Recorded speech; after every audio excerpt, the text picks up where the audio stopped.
In Sanilac counties, you're not included, but obviously still very cold there. A common wind chills between 10 and 20 below late tonight, tomorrow morning until about 10 o'clock or so. So that is not comfortable. Make sure the kids are all bundled up at the bus stop. The actual high on Wednesday's 15. Now, there could be a little snow as well. I'll show you how that works out now. The snow totals are not going to be much. Here's 9 o'clock in the morning, so if you get out early enough, you don't have to drive through it in the rush hour. Through the morning, there could be a few tenths, maybe a few tenths more into the afternoon. So half an inch or so in some spots. That's not a lot of snow. It'll be very light and fluffy because of the cold temperatures. Some of that could blow around with the brisk breeze we'll have tomorrow too, so just keep that in mind. The concentration, though, still is the extreme cold. These low temperatures, look at this now. Our average low is 20 for today.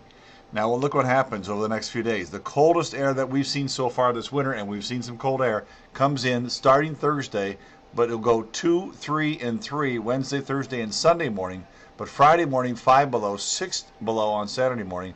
Both of those numbers colder than December 27th when we hit -4, and that was a record. These are not records, but obviously very, very cold. So again, at the bus stop, kids got to be wrapped up. You can keep checking WXYZ.com to see if your kid's going to be going to school or not. I would guess that most of them probably will. Wind chills, I don't know what the protocol is for different districts, though, so keep checking. 10 to 20 below at bus stop time, at to start of school time tomorrow morning.